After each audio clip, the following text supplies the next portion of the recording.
con respecto a las actividades dentro del marco normativo que piden, ¿no? Estas temáticas son cuatro.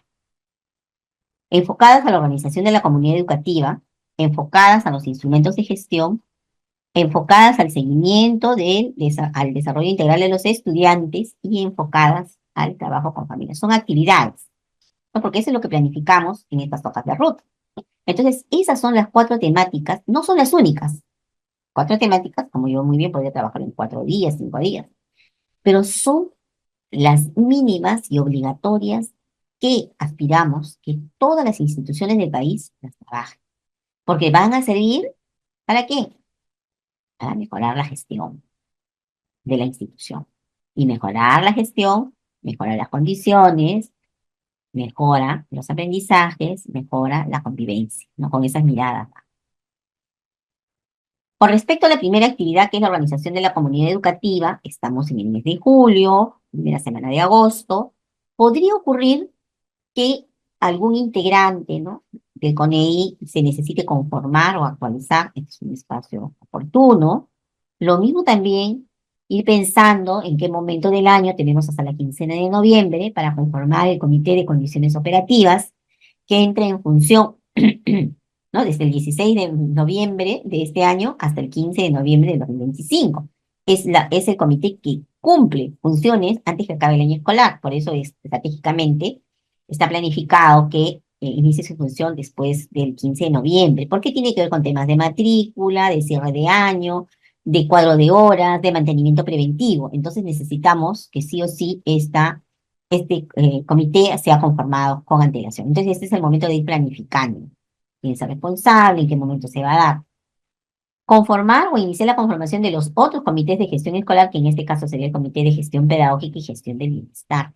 Lo ideal podría ser que coincida con el Comité de Condiciones Operativas, pero si de no ser así, podría ser también elegido al culminar el año escolar, ¿no? Pero aquí vámonos, ¿no?, revisando como institución si todos los docentes son nombrados, si todos los miembros van a poder ser, ¿no?, conformar el comité con todos los miembros presentes. Entonces, todas estas situaciones que son particulares en las instituciones habría que haber que analizar.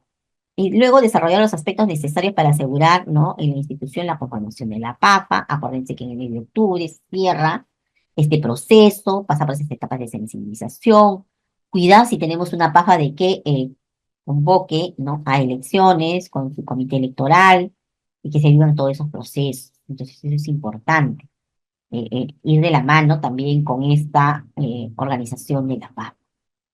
Y si un caso no se diera, hay por función algunas acciones que le corresponden al director para garantizar que las APAPAs no funcionen. Porque aquí es algo que a veces dejamos pasar.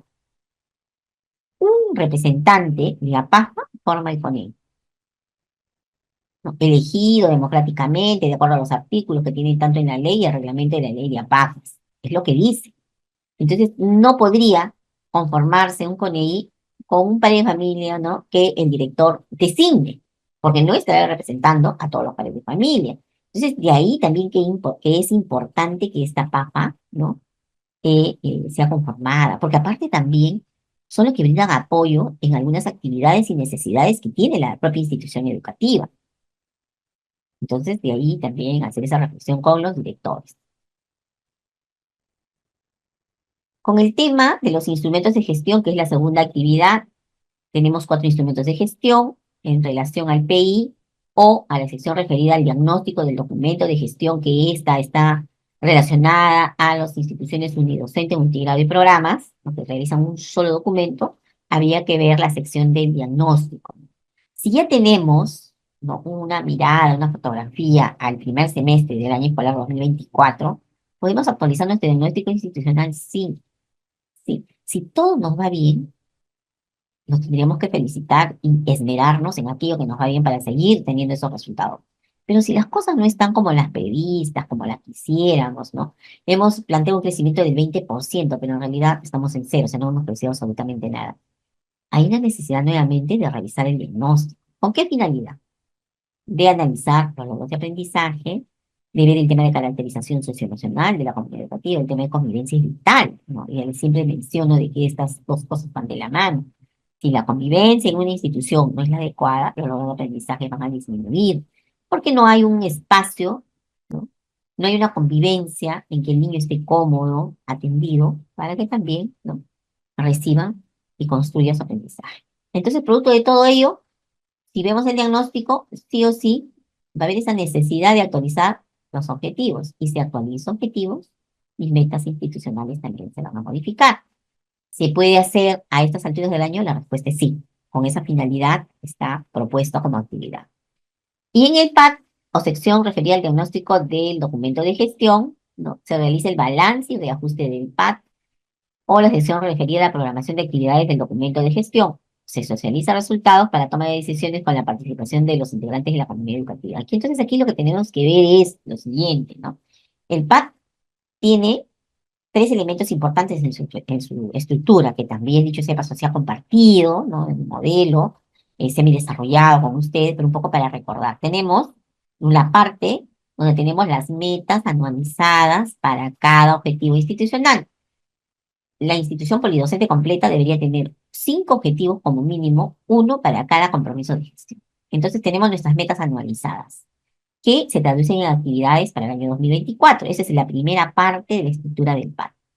La segunda parte son las funciones de los 3 comités de gestión escolar, que estas funciones se implementan a través de actividades.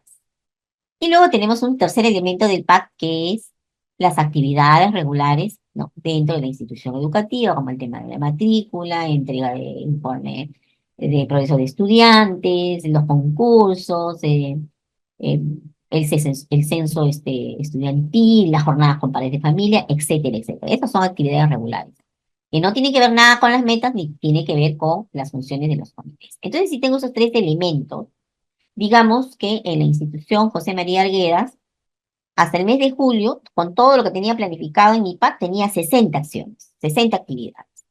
Y haciendo, ¿no?, una revisión de ellas, me he dado cuenta que solo hemos realizado 50, hay 10 que no se han realizado. ¿A qué corresponden? A metas institucionales, a funciones de los comités o actividades regulares. Este es lo primero que deberíamos tener claro. Y lo segundo, ¿quiénes son los responsables y por qué no se han hecho? ¿Por qué no se han llevado a cabo? ¿Cuáles han sido los imprevistos? ¿Cuáles son las situaciones que han impedido que se realicen? ¿No? Y eso nos tiene que llamar a la reflexión, porque ya tengo 10 en espera, más todas las actividades que tengo para el segundo semestre. ¿Esas 10 las dejo de hacer? ¿Son importantes? ¿No son importantes? Entonces, ese es el motivo de reunirse y reflexionar. Por ejemplo, una actividad de la meta anualizada, yo no la puedo dejar de hacer, porque ¿qué cosa va a pasar? Que mis resultados no van a ser al final los que yo quiero, porque estoy dejando de hacer actividades. Y lo mismo va a pasar por las funciones, ¿no? Las funciones se terminan de implementar a través de actividades. Entonces, quiere decir que algún comité no está cumpliendo sus funciones. Entonces, eso tiene que ser la reflexión para justamente actualizar, reformular el PAT o la programación de actividades para el documento de gestión. Entonces, de ahí es importante hacer este tipo de revisión para luego también actualizar el documento. En el reglamento interno, el tema de las normas de convivencia y medidas correctivas. Y eso sí tiene que ser toda la comunidad educativa en pleno, o sea, asamblea general de todos, ¿no? El personal docente, administrativo, el de servicio, de apoyo. Es más, yo invitaría para esta actividad representante de APAC y de estudiantes, porque este es el momento, solo para esta actividad, vamos a revisar las normas de convivencia y medidas correctivas. Lo que se ha propuesto en el reglamento interno, ¿funciona? ¿Realmente funciona? ¿Tenemos alguna dificultad? ¿Las cosas no están yendo bien? Lo que hemos previsto como situaciones que se podían repetir y frente a ello hemos pensado en alguna medida correctiva no se han dado, se han dado otras.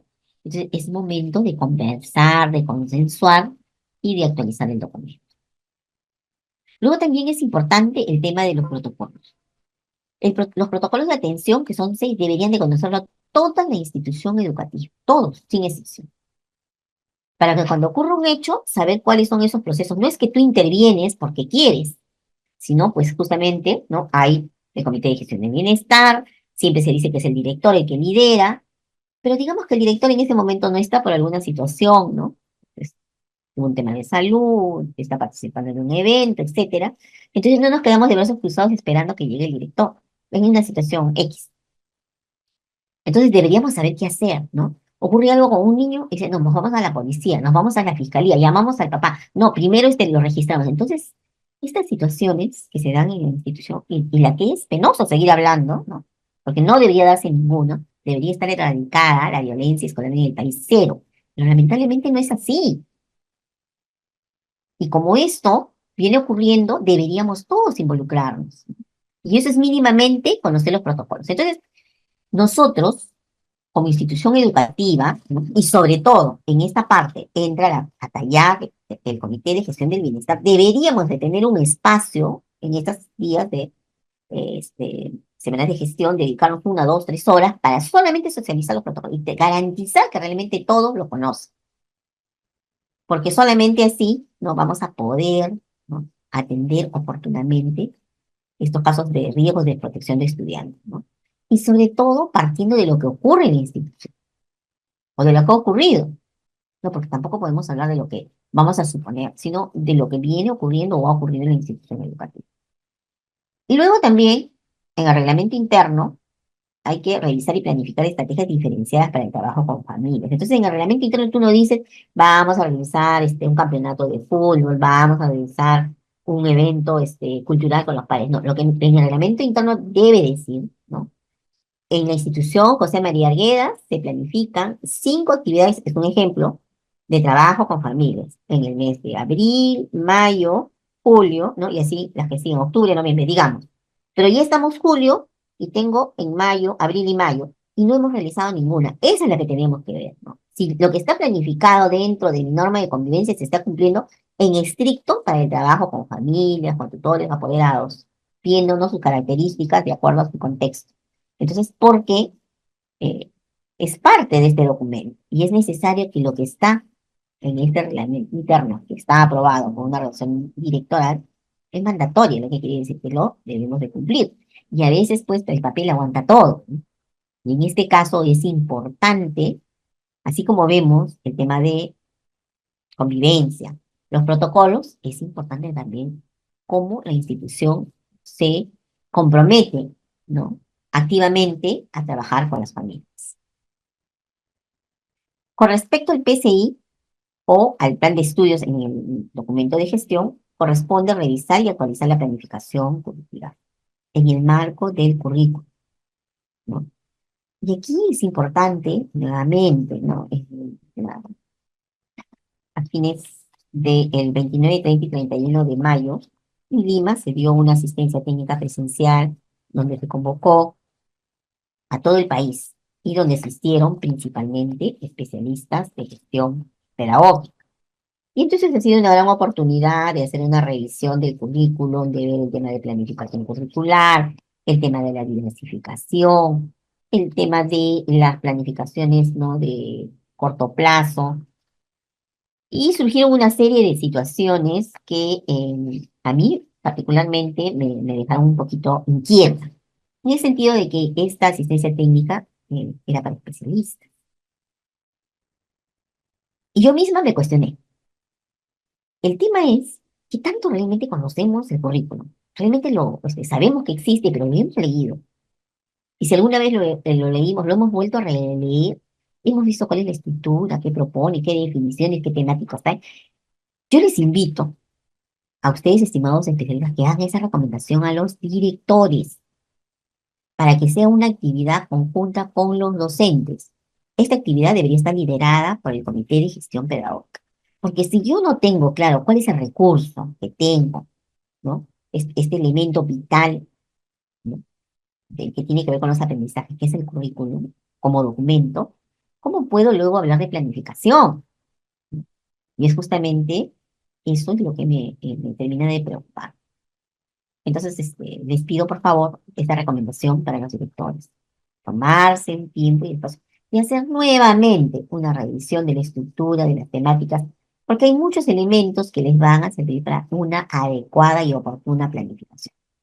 Y eso tiene que ver, cuando hablamos de actualizar, ¿qué cosa? Las evidencias de aprendizaje de los estudiantes, como el diagnóstico de la situación actual del progreso de sus competencias. Lo que quiere decir, ya tengo la fotografía del momento, a julio de 2024.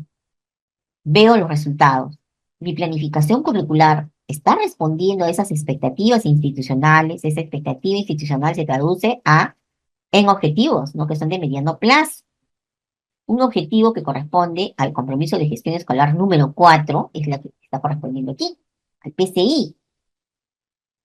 La pregunta es, como meta anual, me planteo un crecimiento, como digo, del 10-15% y no lo estoy logrando a mitad de año. No lo lograré en lo que sigue del año si no hago nada, o necesito reestructurar, necesito analizar. Entonces, por eso es importante, insisto, en hacer una revisión desde el propio documento de origen hasta lo que se realiza en la institución y en el aula. Entonces, también esto va a pasar por revisar y actualizar el plan de estudios y las estrategias con base a los enfoques curriculares vigentes en el currículo, considerando justamente, ¿no? La diversidad estudiantil, sobre todo en aquellas con barreras de aprendizaje en riesgo académico, ¿no? Porque este no es el grupo mayoritario, ¿no? Quizás este es el grupo minoritario que toda institución tiene. Más o menos, pero ahí está ese grupo de estudiantes. Y necesitamos considerar, ¿no? Necesidades, ritmos de aprendizaje, sus intereses, expectativas, sobre todo tan importante en general para los estudiantes regulares y para cualquiera que tenga un tema de barrera de aprendizaje o riesgo académico, es los intereses y la expectativa. Si nuestra planificación no corresponde, ¿no? A eso, simple y llanamente los esfuerzos del docente se ven disminuidos y los resultados también. Es importante también tomar en cuenta las características, el contexto social, cultural, lingüístico. También tomar en cuenta en qué nivel está ubicado, ¿no? En el ciclo, modalidad y modelos de servicio, porque también en un modelo de servicio podría, pues, ¿no? Hacer énfasis en un área determinada, una forma de servicio distinto a la que es la educación básica regular. En los niveles, ¿no? Inicial va a ser muy distinto al nivel primario, ¿no? El tercer ciclo va a tener una diferenciación del séptimo ciclo, por mencionar algo. Entonces hay que tomar en cuenta todo ello. Asimismo, también la provisión de apoyos educativos, ¿no? Estos apoyos educativos traducidos en recursos con los que hay disponible en la institución en la que todos se comprometen. No, justamente, insisto yo en esta recomendación. Los docentes tutores están a cargo de un aula en el nivel primario. El docente tutor en secundaria es docente de un área que asume el rol de tutor, ¿no? En una sección determinada. El tema va que a veces los dejamos solos, ¿no? Dices, tú tienes este problema, tus dos, tres alumnos con una situación, ¿no? X, y va a ser una cuestión de buena voluntad, si lo apoyas o no, o simplemente lo vas dejando de lado. Y entonces aquí le damos la responsabilidad a quien presta el servicio, cuando esta es una responsabilidad institucional. ¿Por qué, estimados especialistas? Es institucional porque si yo en cada aula tengo 25 aulas y digamos, en la mejor expectativa, tengo dos niños con alguna situación como esta, ya tengo 50 niños, ¿no? Que atender. Y entonces ese es el tema institucional, ya no es de aula. Tenemos que trabajar de forma conjunta, equipo directivo, comité de gestión pedagógica, el comité de gestión del bienestar también tendría que ir sumando, ¿no? Para el trabajo con padres. Entonces necesitamos que cuando se revise y se actualice ese plan de estudios realmente ser conscientes de algo importante. Se ha diversificado esta planificación, producto del diagnóstico institucional. Cuando planifico, tomo en cuenta el diagnóstico, veo las características, los intereses del estudiante, aquello que estoy planificando, ¿no? Como experiencia de aprendizaje significativo. Permito que el estudiante sea constructor de su aprendizaje, sea el centro del trabajo. Entonces, eso es, los recursos, los materiales que estoy empleando corresponden. Permito que el estudiante reflexione sobre su proceso de aprendizaje. Permito que el estudiante diga cómo podría mejorar, o sea, darse cuenta, reflexionar y cómo él también podría aportar en qué necesita para mejorar.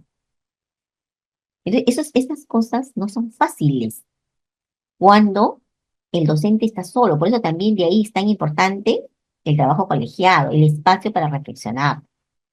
Luego también dice diseñar planificaciones retadoras para el desarrollo de las competencias.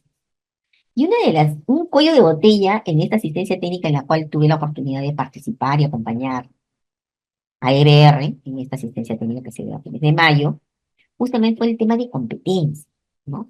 Definimos competencia, pero parece que todavía algunos no terminan de entender que la competencia no se desarrolla en una sesión.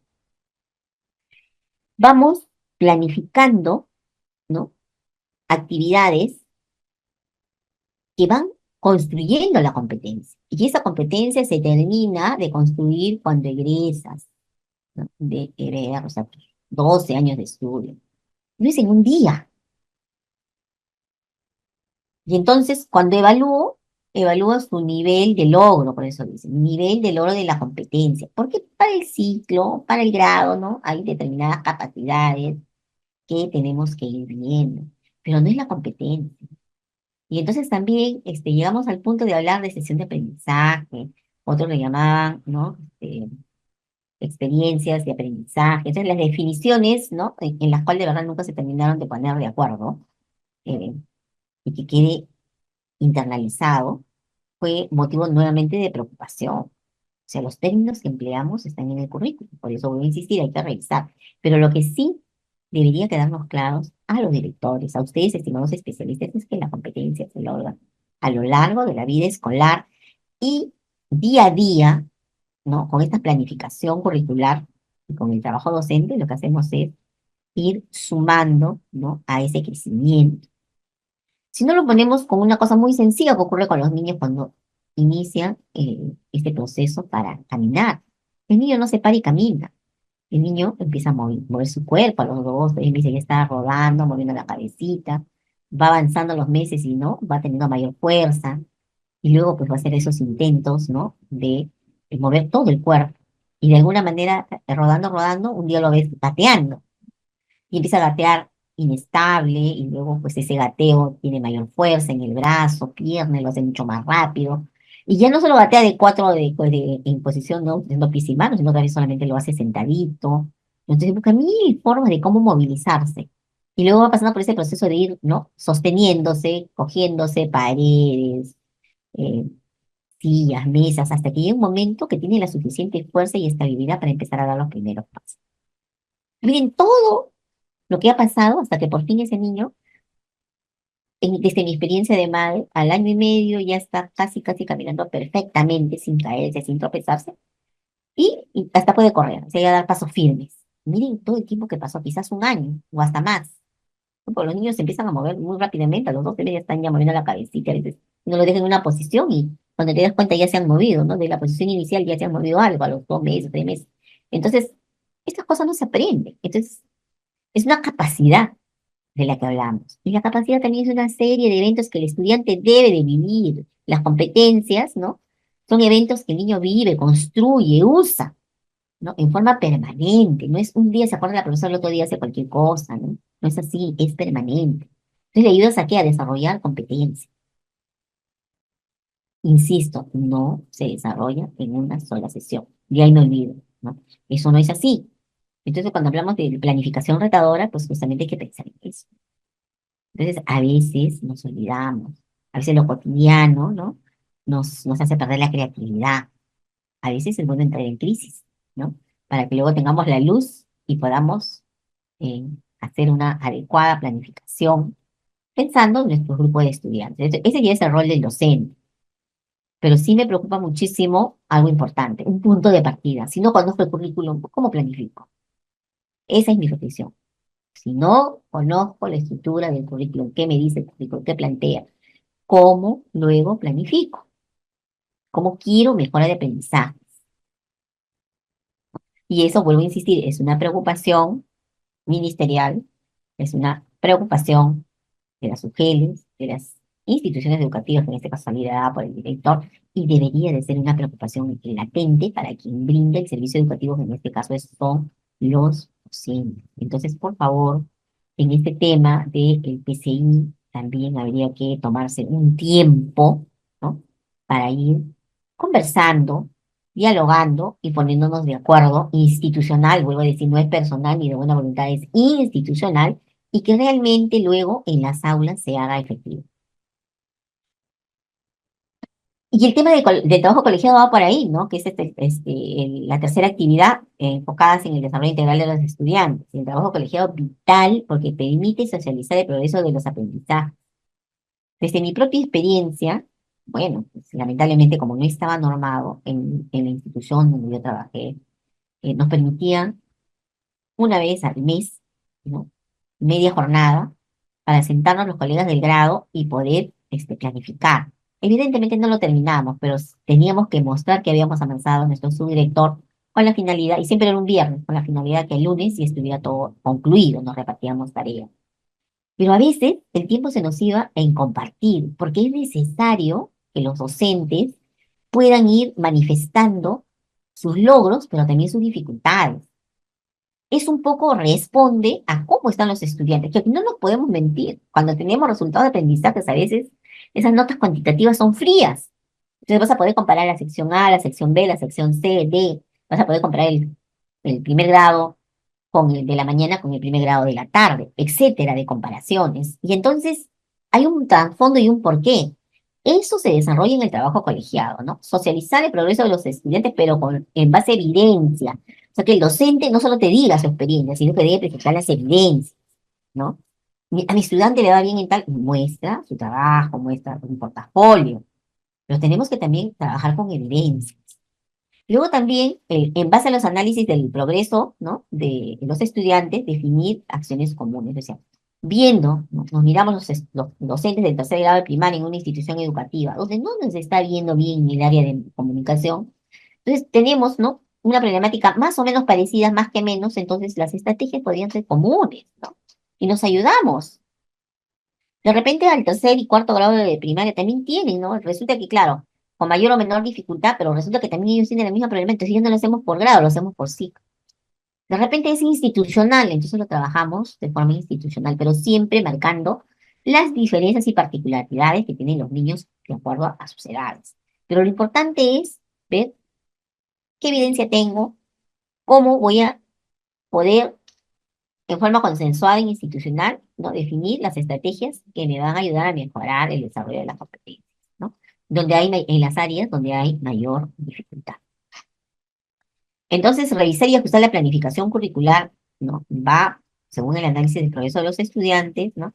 Que es basado en las evidencias y justamente necesitamos tener en cuenta la etapa de desarrollo y características de los estudiantes. Le dije que hay una diferencia entre unos y otros, ¿no? De acuerdo a los grados y ciclos a los cuales los estudiantes pertenecen.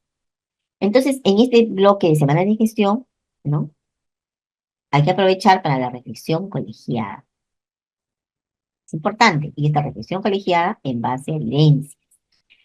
Vuelvo a insistir, no todo es malo. Cuando hay buenas prácticas, ese es justamente el que debemos de sacar el mayor provecho, porque lo podemos replicar. Podemos preguntar a quien, ¿no? Logró estos procesos con resultados óptimos que nos diga cómo lo hizo, para nosotros poder en otras secciones replicar y hasta mejorar. Entonces, producto de todo ello que estamos buscando, fortalecer la comunidad educativa y mejorar los aprendizajes de los estudiantes. En esa misma mirada, ¿no? De formular y ajustar estrategias, ya en este caso para atender a estos estudiantes con barreras educativas, tenemos que ir un poco mirando, ¿no? El tema de la evaluación. Y la evaluación no es punitiva.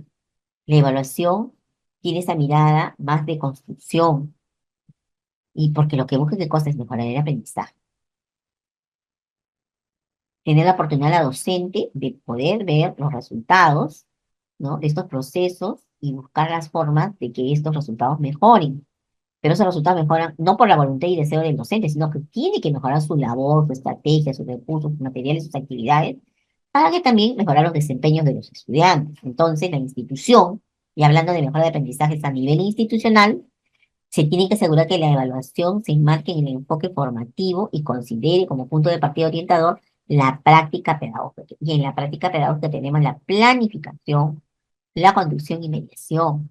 Entonces, ese es el punto de partida. Si la planificación no es la adecuada, no responde al contexto, no responde al diagnóstico, no toma en cuenta los resultados, ¿no? Que tienen su grupo de estudiantes, entonces no seguimos en la misma, ¿no? Ruta y no la mejoramos.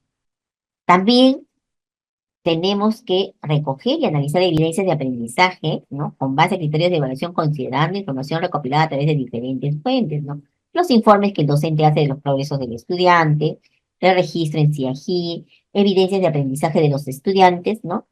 y considerar planes educativos personalizados en un caso existan y se implementen en la institución educativa, porque justamente estamos atendiendo a estudiantes que requieren apoyo educativo. Entonces, ese es un esfuerzo institucional, ¿no? Y luego también comunicar de forma oportuna y pertinente el progreso de aprendizaje, avances, dificultades de los estudiantes y las familias. Y aquí también, a manera de reflexión, producto de mi participación en fines de mayo en esta asistencia técnica que hubo con los especialistas de gestión pedagógica de todo el país, ¿no? Ahí, revisando y viendo el tema de evaluación certificadora, los docentes tienen que registrar, ¿no? Informes de progreso, que esto queda registrados en el CIGI. Y lamentablemente, no, lamentablemente, estas, estos informes, como están redactados, no son los ideales, ¿no? Entonces, el Ministerio de Educación tiene acceso al CIAGIE, EBR lo tiene, ha descargado de cada región una muestra representativa de instituciones educativas, con todos sus docentes y qué es lo que han registrado en el nivel inicial, primaria y secundaria. Hemos encontrado docentes, ¿no? Que dicen, que colocan frases que no tienen ningún sentido y las repiten para todos los estudiantes. Yo me pregunto si es eso lo que realmente lleva a los padres de familia. Y cosas tan insólitas, ¿no? No trae cuadernos, no atiende la clase, todo es negativo. Y para todos sus 30 alumnos lo mismo. Me parece que es adecuado ese criterio, ¿no? Esa observación, la valoración del aprendizaje y del proceso de aprendizaje, de la construcción de competencias del estudiante, yo me pregunto. Y eso es preocupante. Pero así está registrado en el CIAGI, no nos podemos mentir. Es más, EBR decidió compartir con cada región, ¿no? Las evidencias digitales que se tienen. Yo también las tengo, las he revisado, porque realizamos, quiero o no, de forma conjunta con EBR, porque los mensajes llegan al mismo público, a ustedes, estimados especialistas. Y seguro muchos de los que nos acompañan esta mañana han estado por Lima. Y sabrán que no estoy ni exagerando ni mintiendo, porque las evidencias están ahí, ¿no? Es preocupante. Entonces, aquí también es un espacio en este bloque de semanas de gestión para que el director, ¿no? Promueva, oriente, ¿no? Cómo realmente deberían ser. Si él no lo puede hacer, porque el director no es que lo sepa todo, no es que todo, podemos buscar aliados para ir viendo cómo realmente valorar el proceso de aprendizaje del estudiante, que no solamente es colocarle ABC. Deberíamos tener la posibilidad de tener un cuaderno de campo, no es un registro anecdotario, y no es que se le pida a la docente que escriba sobre los 30 alumnos por cada clase, eso es un imposible humano. Pero si es un docente tutor de primaria y está todos los días con su grupo de alumnos, cada día que tan solo pudiera, tengo 30 alumnos, pudiera escribir de 3 alumnos, de 4 alumnos, llegado el mes, va a tener un panorama, ¿no?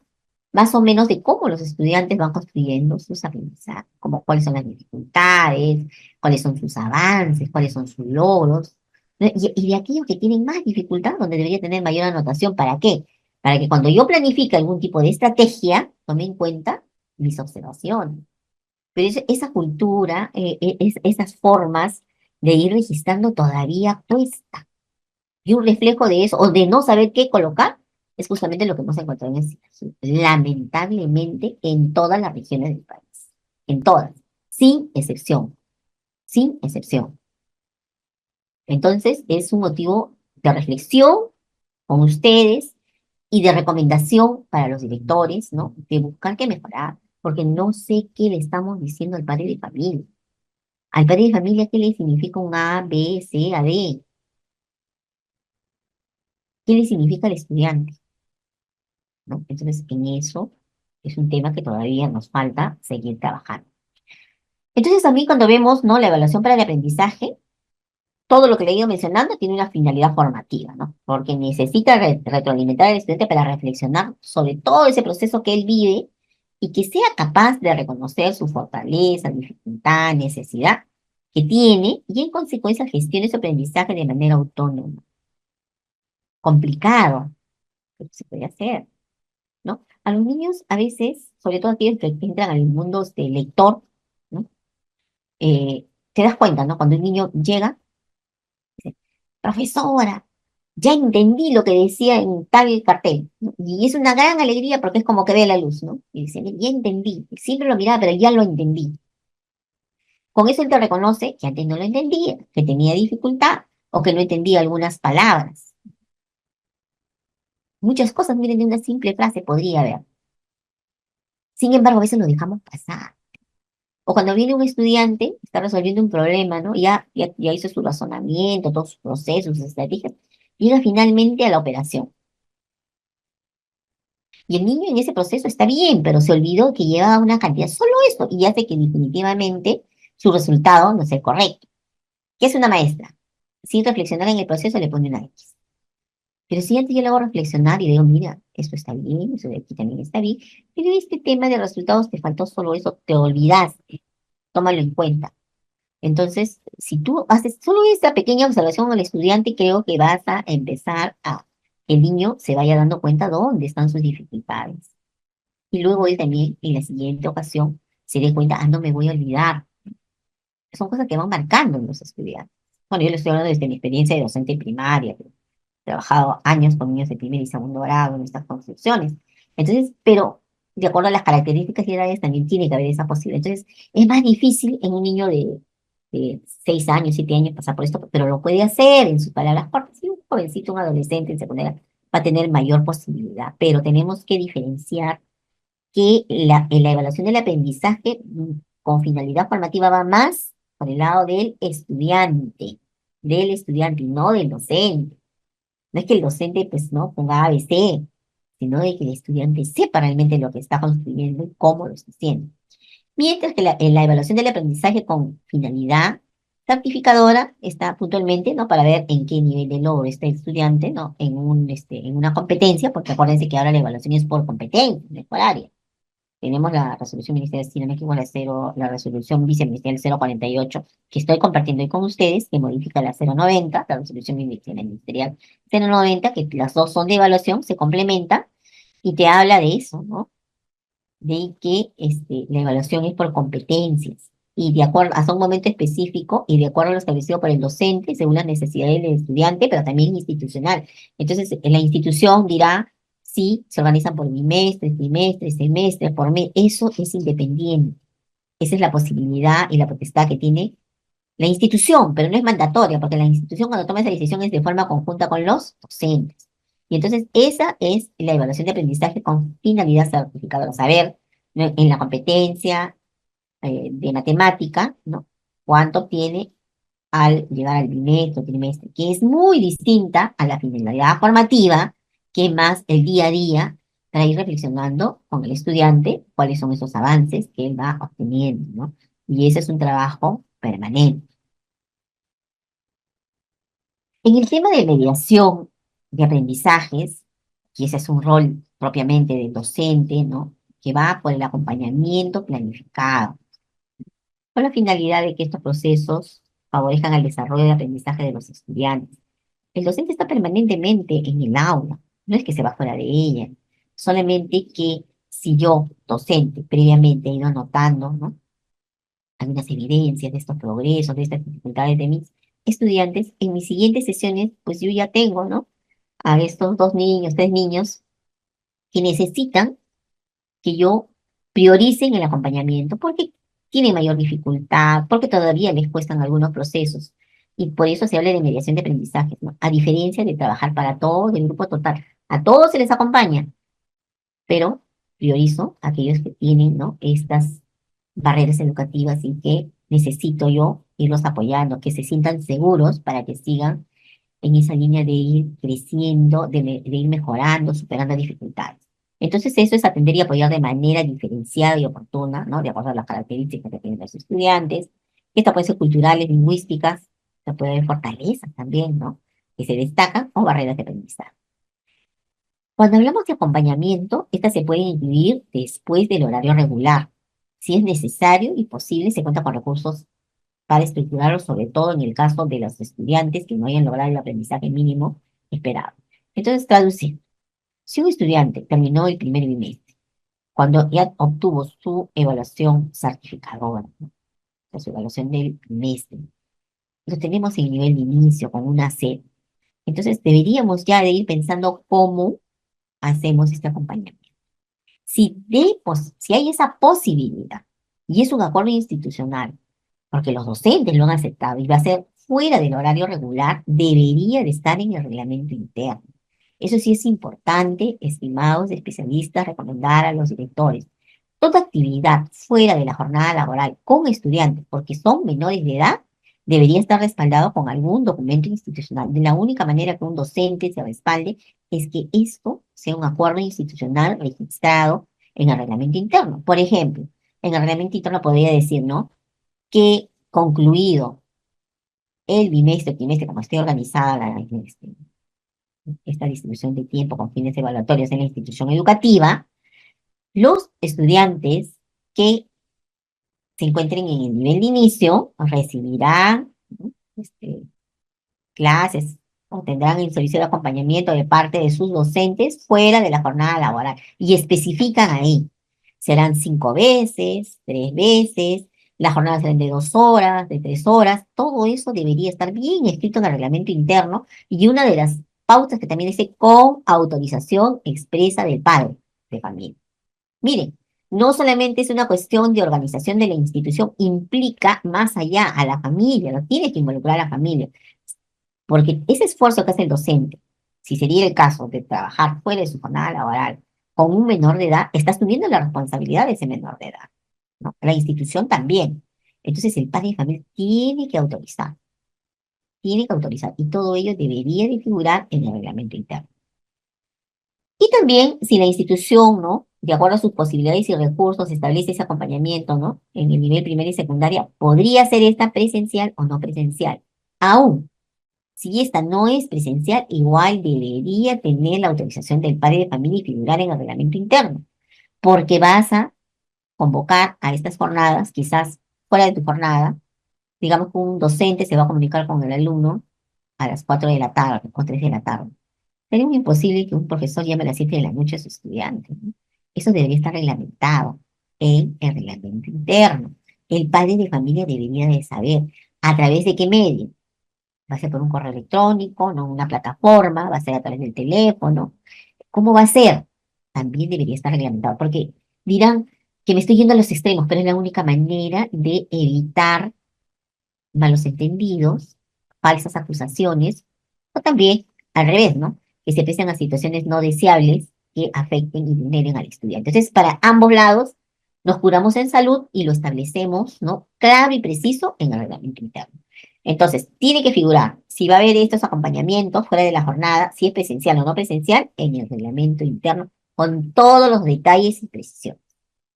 Justo ayer eh, teníamos, ¿no? Esta gran experiencia que va a vivir el Ministerio de Educación, esta vez con los eh, psicólogos que hacen su serum por primera vez en el país. A todas partes del país van a ir los estudiantes de psicología que hacen su serum, que es un año de práctica profesional. Yo he estado capacitándolos a ellos ya en 2 grupos. Y previo a eso escuchaba, antes que yo ingrese, estaba hablando una psicóloga del equipo de convivencia y contaba un caso así pequeñito, para que nos pongamos también en las situaciones en las que a veces también no se ven inmersos los profesionales. Como estos son profesionales jóvenes que van a tener su experiencia en una institución educativa, hemos ido hablando cómo se organiza, cómo se vende con los estudiantes, ¿no? Es un mundo nuevo, pueden tener muy buenas intenciones con buenos profesionales, pero también cómo conducirse en una institución educativa, ¿no? Hasta de atender, de prestar atención con puertas abiertas, cosa que les había dicho, ¿no? En las recomendaciones que se ha prohibido y cuáles son las responsabilidades de un personal en el sector público, en otras asistencias técnicas que hemos hablado. Entonces me quedo puntual en este ejemplo que justo lo quiero compartir con ustedes. Un estudiante de secundaria, ¿no? Este, se quedó sin su pasaje. Bueno, eso fue el argumento de una niña de primero y secundaria. Entonces ya pasaba la hora de salida y un docente estaba terminando de acomodar sus cosas, revisando algunas cosas. Entonces ya había terminado la jornada. Digamos que a la 1 de la tarde se terminó la jornada de la mañana, ya no se atendía a la tarde, y este estudiante era como a las 2, se le acercó al profesor y le pidió que por favor se le podría facilitar un sol para retornar a su casa, porque no lo tenía, lo había perdido. El profesor, ¿no? En un acto de buena fe y buena voluntad, sin pensar en las consecuencias, le dio el sol a esa niña. Y la niña fue a su casa. Entonces, Resulta pues que el papá preguntó, ¿no?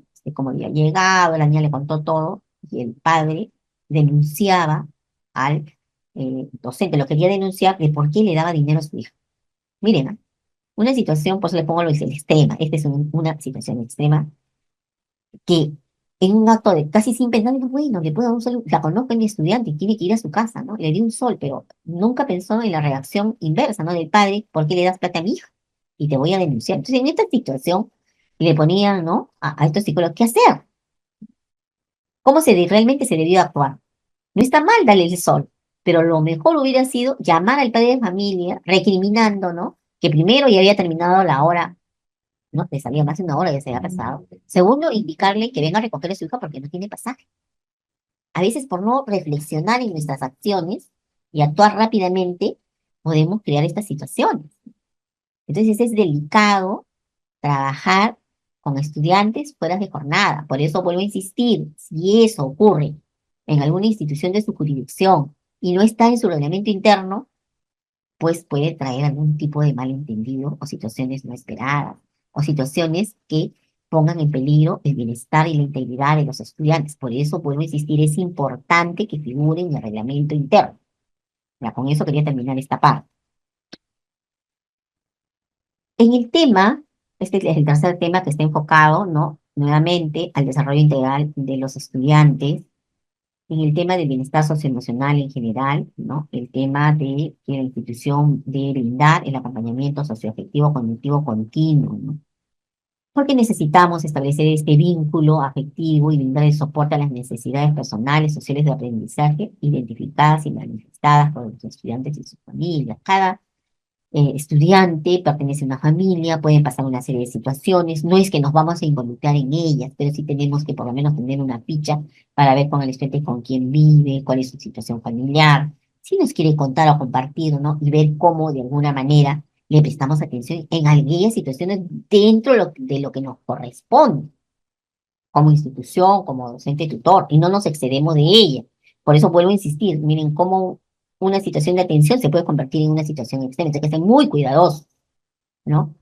Y, otra vez, nosotros no solucionamos los problemas laborales, sociales, de enfermedades de un miembro de la familia o del propio estudiante. Nosotros podemos ser vínculo para poder atenuar algunas, no de solución, porque no está en nuestras manos. Nosotros brindamos el servicio educativo, pero no por ello le damos la espalda a situaciones que tiene un estudiante. El padre enfermo, el papá perdió el trabajo y no tiene cómo, de repente alimentarse, no tiene sus materiales, está en situación de abandono, está expuesto al peligro, ¿no? Entonces, esas son situaciones de que hay otras entidades que se van a hacer cargo, pero hay que comunicar. Entonces, eso es brindar, ¿no? Hacer acompañamiento permanente, ¿no? Y que sobre todo en ese espacio de confianza, de respeto, que es el vínculo afectivo, se podría dar con esa finalidad. Además, se recomienda que desde la tutoría y orientación educativa, ¿no? Se realice el diagnóstico de necesidades, que justamente les hablaba de esta ficha, ¿no?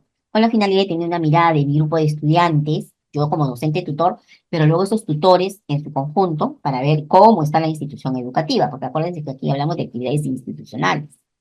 Asimismo también, ¿no? Para los estudiantes en situación de riesgo, ¿no? Que por alguna situación también, ¿no? Que viven o que atraviesan, podrían estar, ¿no? En quizás interrumpir los estudios. Entonces, ¿qué estrategias vamos a emplear para darles soporte, ¿no? La cantidad de veces y de oportunidades, de eso no me cansaré de decir, no es que le das una oportunidad y dos, la cantidad de veces que son necesarias, porque muchas veces, ¿no? Los resultados que esperamos de ellos no van a ser los ideales, no es porque ellos no quieren, sino se presentan situaciones que están viviendo y que tenemos que ser conscientes. Si yo no tengo una ficha, yo no he hecho un diagnóstico, entonces ¿cómo atiendo a mi alumno, no? Entonces por ahí también esa recomendación que tiene que ser institucional. Y luego también, ¿no? Esas estrategias interinstitucionales para justamente apoyar a estos alumnos que tienen alguna situación que van a impedir que ellos continúen en el sistema educativo, por un tema social, familiar, de enfermedad. Entonces, buscar estos aliados, ¿no? Esos apoyos fuera de la institución. Y para atender a este grupo de estudiantes tenemos, ¿no? Un primer recurso, Alerta Escuela, que todo esto lo conocen los directores, ¿no? Que están brindando, sobre todo para aquellos estudiantes que faltan mucho, reiteradas tardanzas, y sabemos, ¿no? Ya tenemos ya las alertas y qué estamos haciendo, qué vamos promoviendo, ¿no? En el entorno de la familia, con el personal docente, con el comité de gestión del bienestar que podemos ir viendo y haciendo por ellos. Y luego las orientaciones pedagógicas que estoy compartiendo con ustedes en cada, creo, asistencia técnica en semanas de gestión. Siempre comparto. Y nuevamente, por si alguno no lo tiene y sobre todo no lo han revisado, ¿quién? Ustedes especialistas que conversan con directores y los directores para que conversen con sus docentes las orientaciones pedagógicas para estos temas para el nivel inicial, primaria y secundaria. Hay 3 guías que tienen muchos años ya, pues antes del 2000, que sin embargo siguen siendo útiles, porque las situaciones no son de este año, es algo recurrente que tenemos, ¿no? Y que tenemos que atender para el grupo de estudiantes. Y asimismo, orientaciones generales para docentes en el acompañamiento socioafectivo cognitivo, que también las que reingresan al servicio educativo, también estoy compartiendo una actividad con ustedes. Porque ellos necesitan, ¿no? Una atención diferenciada, sobre todo en el momento que están reinsertados, porque a veces son mayores en 1 año, 2 años, a veces se sienten limitados, un poquito postergados, un poco tímidos para volver a retomar, ¿no? Con sus pares, pues son con sus compañeros, ¿no? Los estudiantes de su grado. Entonces, hay algunas estrategias que podemos trabajar con ellos y también estoy compartiendo una guía. Con el tema de las familias, aquí lo que buscamos es que sean pasibles ellos de tener conocimiento, de recibir, ¿no? Eh, una rendición de cuentas. Que el padre de familia o las familias no solamente sean llamadas a la institución solo para solicitarles algo, ellos también tienen derecho a que se les comunique cómo están los niveles de logro de aprendizaje de los estudiantes, cuáles son las barreras educativas identificadas, no solo el de su hijo, sino en general, institucional, porque tenemos que también comprometerlos, ¿no? Hay algunos padres de familia o familias que apoyan a otras familias en buenas prácticas. Se tiene que mencionar cómo están los avances de la implementación del PAT, lo que le habíamos visto, ¿no? En un determinado momento en la actividad de la hoja de ruta, cuántas actividades se han realizado, por qué no se han hecho, qué dificultades han tenido. También es necesario que conozcan la necesidad de la institución educativa o del programa educativo. ¿Cuáles son, no, estas propuestas de participación para el año, en lo que queda del año, en estos 11 semestres? Y luego también implementar esas propuestas de participación en acciones reales, ¿no? Van a ser jornada de limpieza, retiro de escombros, pintado de paredes, habilitar los servicios higiénicos, por ir mencionando alguna actividad, ¿no? Que es necesaria contar con los padres de familia. Y entonces nos ponemos de acuerdo, planificamos las actividades y las realizamos, o sea que no se quede solamente en planificación. También hacer una rendición de cuentas parcial con todo lo que tiene que ver, ¿no? Con los recursos económicos, ¿no? Y eso va por recursos propios, por los recursos de APAPA, por los recursos provistos por el sector, como por ejemplo el mantenimiento preventivo, las donaciones o cualquier otra, ¿no? Situación en la que haya ingreso de dinero en la institución educativa y cómo se ha hecho también uso de estos, ¿no? Y es necesario que las familias tengan conocimiento. Y lo más importante, no solamente saber de dónde se proviene este dinero, sino también cómo se gasta, cómo se ha invertido. Y eso también, ¿no? Sobre todo en lo que son recursos propios de la institución o los de APAFA, se tienen que hacer de acuerdo a la norma vigente, porque hay marcos normativos para ello. Y los del sector no solamente pasan por un marco vigente, sino también tienen por sistemas que hacer estas rendiciones de cuentas, ¿no? Y para ello, el Comité de Gestión del Bienestar y el Comité de Gestión de Condiciones Operativas deberían de trabajar de la mano para estas actividades. También lo que buscamos es que la familia se involucre activamente en la educación de sus hijos, ¿no? Entonces ahí necesitamos que cuando ellos se involucran, ¿no? Cuando hay una participación más activa, podemos ver como consecuencia que aumenta la asistencia de a clases, disminuye la interrupción de estudios, se aviva en ellos la motivación para aprender, se sienten más satisfechos con la escuela, disminuye los comportamientos violentos porque tienen a la familia de forma activa, ¿no? Trabajando, acompañándolos en diferentes momentos, ¿no? Las familias involucrándose en este acompañamiento, sus hijos.